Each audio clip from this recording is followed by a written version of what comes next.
Bismillahirrahmanirrahim. Assalamualaikum warahmatullahi wabarakatuh. Waalaikumsalam warahmatullahi wabarakatuh. Mohon izin Ibu Kepala Sekolah dan rekan-rekan semua, saya di sini Bu Tati Dwi Angrawati setelah melakukan pelatihan mendalam tentang pembelajaran yang mendalam, ingin menyampaikan atau pengimbasan apa yang telah saya dapatkan. Mudah-mudahan nanti bermanfaat untuk kita semua. Amin. Yang pertama, kita itu ada 7 modul, tapi di bagian pertama yaitu tentang growth mindset. Yaitu kalau orang berpikir dengan growth mindset, maka dia yakin masalah yang hanya sedikit itu ada jalan keluarnya, dan bahkan jalan keluarnya itu banyak. Karena itu jangan menyerah, jangan putus asa, yakin ada jalan keluar.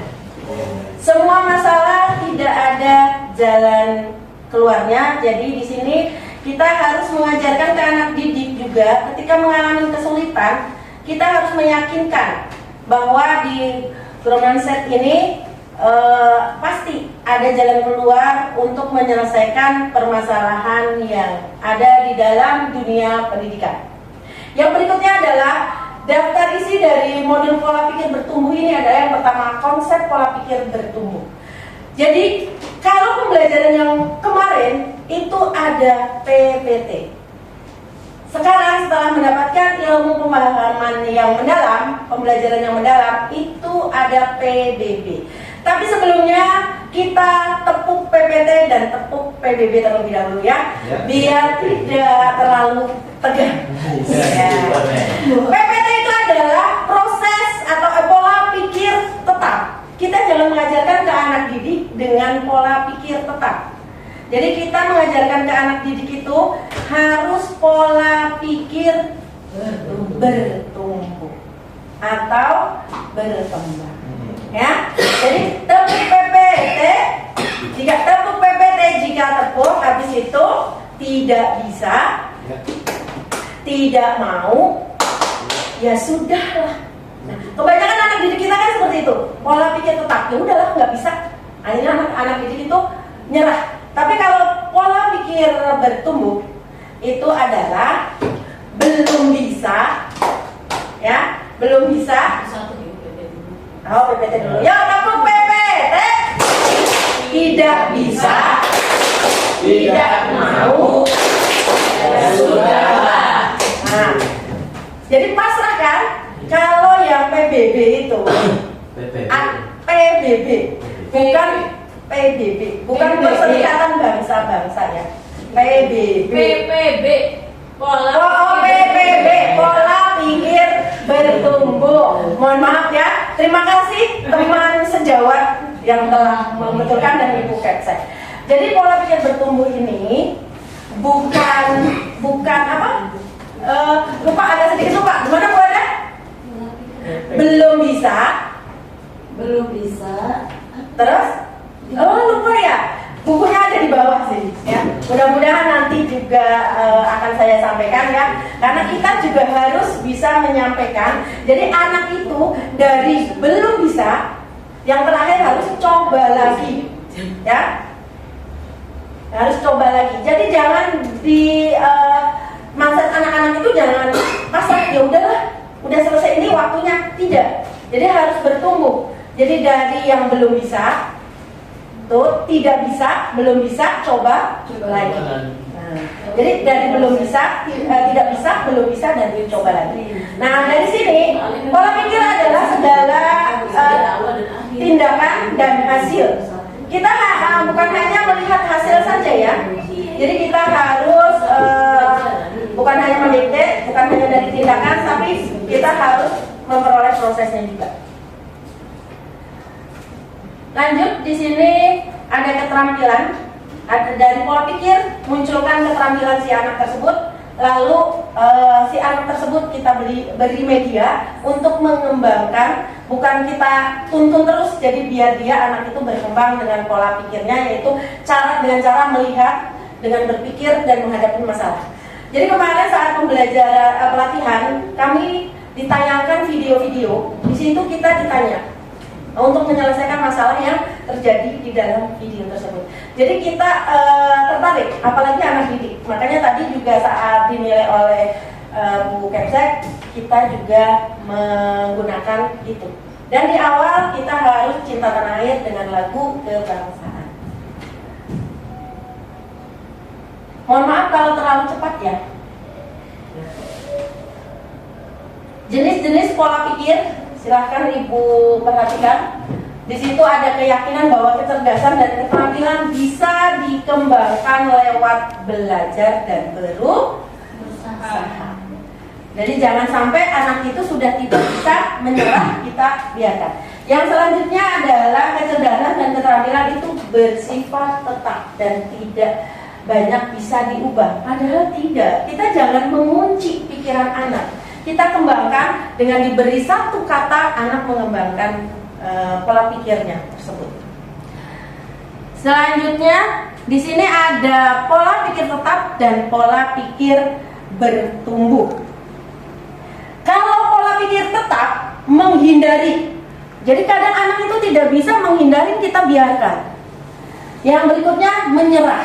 Kan kita ketika mengajarkan MIPA, apalagi MTK ya, banyak yang anak-anak menyerah itu jangan sampai, dan mubazir, serangan dan ancaman. Pola pikir tetap ini harus kita hindarkan. Makanya kita berpindah kepada pola pikir bertumbuh, yaitu menerima, terus bertahan, ada peluang, kita informasikan, langsung kita inspirasikan. Jadi anak-anak itu kita beri inspirasi agar anak-anak mengembangkan pola pikirnya.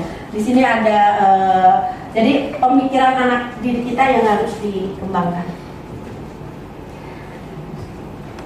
Nah, di sini ada pola pikir tetap dan pola pikir bertumbuh.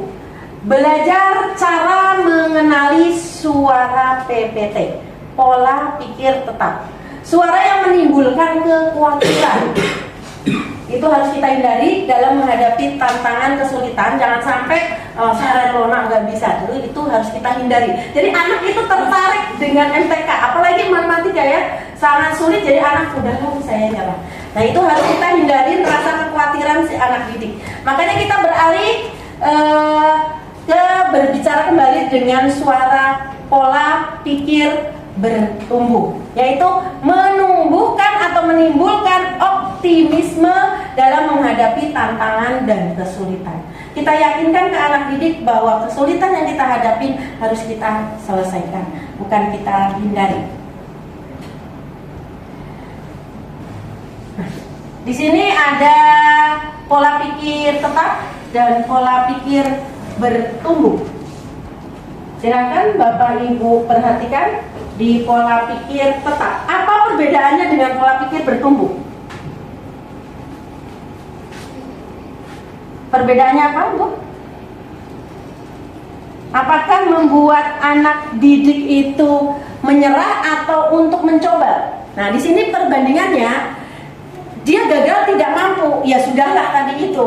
Nah, tapi di pola pikir bertumbuh, terus coba lagi dan coba lagi. Selanjutnya menolak dan menerima tugas. Kadang anak, yuk nak diskusi.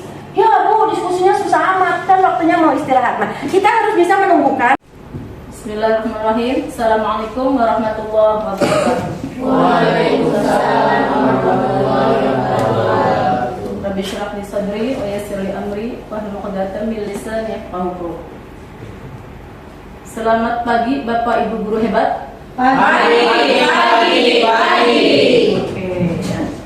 Hari ini kami yang sudah melaksanakan pelatihan PM, ada yang seminggu yang lalu, ada yang 2 minggu yang lalu, ingin mensosialisasikan materi yang pernah kami terima dan ini wajib kami sampaikan kepada rekan-rekan semua tentang pembelajaran mendalam, deep learning. Di sini ada kerangkanya, ya. Kerangka pembelajaran mendalam. Kita melihat ini ada diagramnya. Ada kerangka pembelajaran dulu yang paling luar ya. Ini kerangka pembelajaran terdiri dari 4 komponen. Yang pertama adalah praktek pedagogis, praktek pembelajaran di sekolah. KBM ya. Kalau pengen pembelajarannya mendalam, tentu ada kegiatan belajar mengajar di pedagogis itu ya. Yang kedua, kemudian ada lingkungan pembelajarannya. Bisa di lingkungan kelas, di luar kelas, bisa di kebun sekolah misalnya ya, atau di tempat-tempat lain di sekitar sekolah. Jadi tidak hanya di kelas lingkungan belajar itu. Yang komponen ketiga itu bisa mengadakan kemitraan dengan kemitraan pembelajaran. Misalnya untuk kesehatan kita undang perawat atau dokter seperti itu ya, untuk memperdalam materi tentang kesehatan gitu ya. Misalnya untuk menjelaskan tentang menstruasi untuk anak perempuan, itu kita bisa bermitra dengan puskesmas, mengundang bidan atau dokternya untuk menyampaikan materi. Atau kemitraan ini bisa dengan DIDU ya, DUDI kebalik, dunia usaha dan industri. Bisa kita bawa anak-anak keluar ke pabrik tahu misalnya ya, pabrik tempe, atau tempat wisata juga termasuk dunia usaha di situ ya. Jadi field trip lah kalau sekolah kita sudah sering dilaksanakan gitu. Kemudian pemanfaatan digital yang keempat, bisa dikatakan pembelajaran kita sudah PM mendalam, salah satunya menggunakan media digital ya, seperti infocus, laptop, komputer dan lain-lain. Jadi ini kerangka pembelajaran mendalam. Harus sebenarnya sudah kita laksanakan ya di setiap sekolah itu, cuman istilahnya sekarang sedang di-boomingkan menjadi pembelajaran PM. Deep learning itu sudah ada, kemudian mungkin pemerintah pengen merevitalisasi. Merevitalisasi itu artinya mengemukakan kembali supaya PM itu digalakkan di sekolah-sekolah. Ya, jadi Bapak Ibu harus tahu kerangka PM itu yang mana. Tadi apa yang pertama? Praktek pedagogis ya, atau praktis pedagogis. Yang kedua ada lingkungan pembelajaran. Kemudian yang ketiga kemitraan pembelajaran dengan DUDI, dunia usaha dan industri. Kemudian pemanfaatan digital.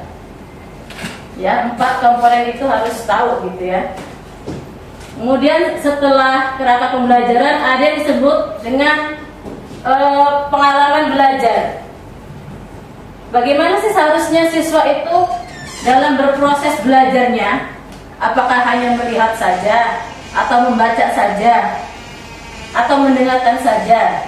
Ternyata harus bisa pertama memahami. Ya kan, memahami berarti dengan melihat, dengan membaca dulu kan.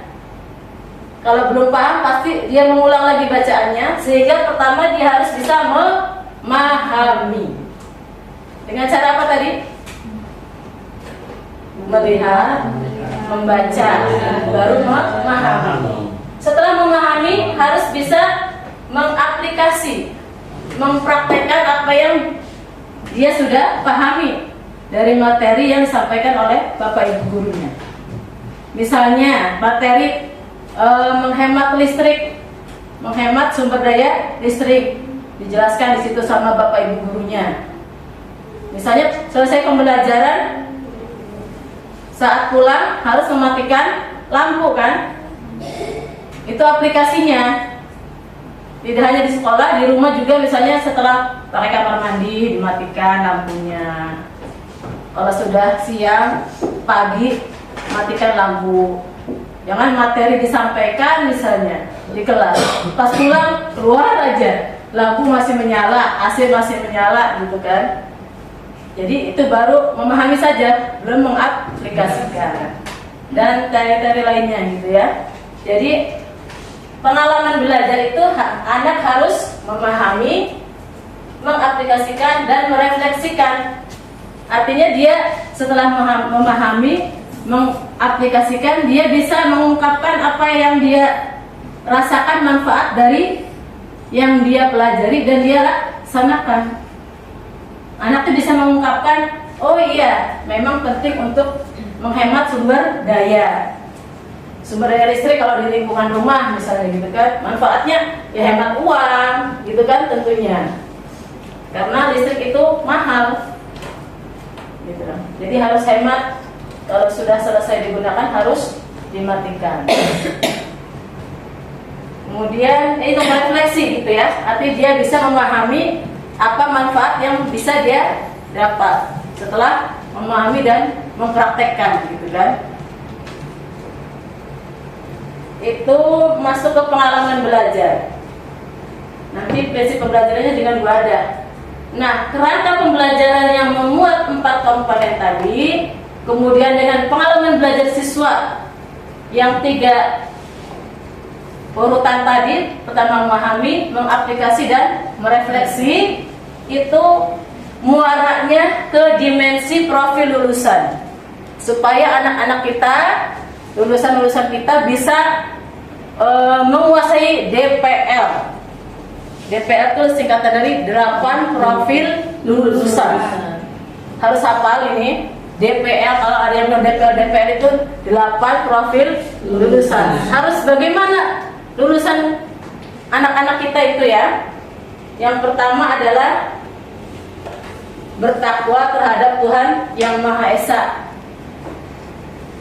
Bertakwa artinya dia bisa melaksanakan perintah-perintah agama dan menjauhi larangan-larangan agama. Yang rutinitas ya untuk anak SD ya, sholatnya tidak bolong-bolong, tepat waktu gitu ya. Kemudian kewargaan, harus punya kesadaran untuk menjadi warga negara Indonesia yang baik gitu. Mentaati semua norma, tata tertib, peraturan yang ada di lingkungan sekitarnya, baik di sekolah, di rumah maupun di tempat umum, dan di semua situasi gitu ya. Kemudian yang ketiga, apa ini Bu? Ini prinsip pembelajaran. Ketakwaan, peraturan mesa, keluargaan. Bismillahirrahmanirrahim. Assalamualaikum warahmatullahi wabarakatuh. Waalaikumsalam warahmatullahi wabarakatuh. Hamdan syukurillah amat ba'du. Yang saya hormati Ibu Kepala Sekolah Ibu Haji Hayatul Yati SOC SPD. Yang saya hormati seluruh Dewan Guru beserta staf TU. Alhamdulillah hari ini kita berada dalam ruangan di mana kegiatan ini adalah kegiatan yang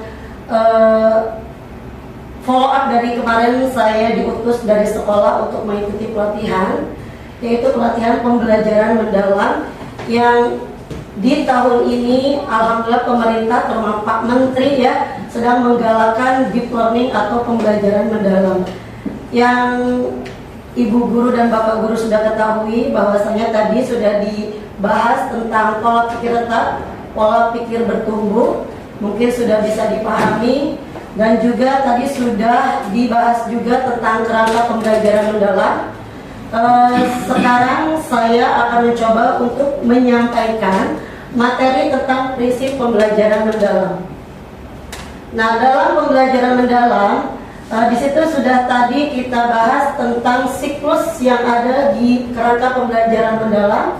Salah satunya tadi ada DPL atau 8 profil lulusan. Selanjutnya dalam prinsip pembelajaran atau di learning ini ada prinsip pembelajaran, yaitu 3 prinsip utama dalam pembelajaran mendalam. Yang pertama yaitu berkesadaran, yang kedua bermakna, dan yang ketiga adalah menggembirakan. 3 prinsip pembelajaran mendalam ini memang harus ada ketika guru itu menyampaikan materi pembelajaran ke peserta didik atau ke murid. Tentu berkesadaran itu apa sih? Mendalam dan menggembirakan, bermakna dan menggembirakan itu apa? Akan saya bahas satu persatu prinsip dari pembelajaran mendalam. Yang pertama itu berkesadaran. Berkesadaran merupakan pengalaman belajar bagi murid yang diperoleh ketika mereka memiliki kesadaran penuh untuk pembelajar aktif dan mampu meregulasi diri. Nah, murid juga di berkesadaran ini memahami tujuan pembelajaran yang akan diajarkan saat itu juga bersama guru. Jadi ketika guru itu mengajar, yang pertama biasanya ada tahapan-tahapan. Yang pertama biasanya guru itu menyampaikan persepsi atau pembuka ya di pembelajaran. Jadi apakah guru di kelas sudah menyampaikan, misalkan di berkesadaran ini guru tidak langsung ujuk-ujuk menyampaikan kegiatan inti. Jadi tahapan yang harus kita sampaikan adalah biasanya emang mereview pembelajaran yang kemarin. Kemudian kita menanyakan, biasa ya kalau tahapan di apresiasi itu ada menanyakan absensi, menanyakan ya selamat pagi dan lain sebagainya. Dan yang utama yaitu tujuan pembelajaran. Itu jangan sampai dilewati oleh seorang guru untuk mengajar hari itu tentang apa. Jadi siswa itu harus tahu apa sih materi yang akan saya terima di hari ini. Nah, guru itu wajib memberikan tujuan pembelajaran sebelum kita melakukan kegiatan belajar mengajar di kelas. Nah, kemudian biasanya di berkesadaran ini juga guru menyampaikan pertanyaan pemantik ya. Misalkan ketika guru sedang mengajar bilangan cacah misalkan dari 1 sampai 1000 misalkan di kelas 3 matematikanya. Tentu guru biasanya menanyakan pertanyaan, apakah kalian sudah tahu bilangan cacah, misalkan guru memberikan contoh angka yang ditulis di papan itu biasanya dibaca seperti apa gitu kan. Nah, biasanya anak itu akan sadar dengan pengetahuannya sendiri. Ada yang bilang atau mengucapkan betul, atau ada juga yang salah. Nah, artinya ketika yang benar itu berarti dia sudah sadar, berkesadaran bahwa dia sudah mampu untuk mengetahui, oh ini pelajaran yang sudah saya pernah lalui di kelas 2 misalkan seperti itu. Kemudian yang kedua yaitu bermakna. Nah, prinsip pembelajaran mendalam ini memang harus bermakna ketika guru mengajarkan di kegiatan belajar mengajar.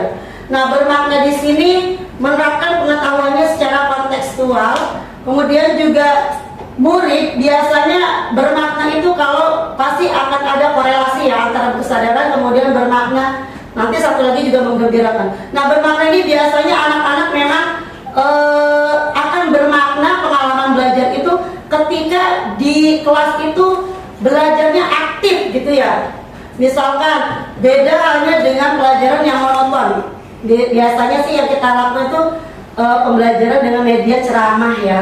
Itu sangat monoton sih, walaupun memang kadang-kadang kita pakai gitu kan. Nah, bermakna itu biasanya kita menggunakan media pembelajaran, di mana anak itu akan antusias ketika guru itu memilih kegiatan belajar yang menyenangkan, bermakna. Apalagi kalau biasanya di metode itu kita buat diskusi kelompok kecil ya. Kemudian juga menggunakan media pembelajaran TPAC ya, TPAC atau TPAC itu teknologi sekarang kan zaman digital ya. Biasanya akan senang ketika guru itu menampilkan sesuatu yang beda gitu dari pembelajaran sebelumnya. Nah, alhamdulillah sekolah kami juga sudah difasilitasi setiap kelasnya menggunakan media pembelajaran baik Infocus atau yang lainnya. Nah, tentu akan beda hasilnya ketika memang pembelajaran itu bermakna. Jadi anak-anak ketika berdiskusi mungkin ada pendapatnya yang ini seperti ini, yang satunya seperti ini, berbeda.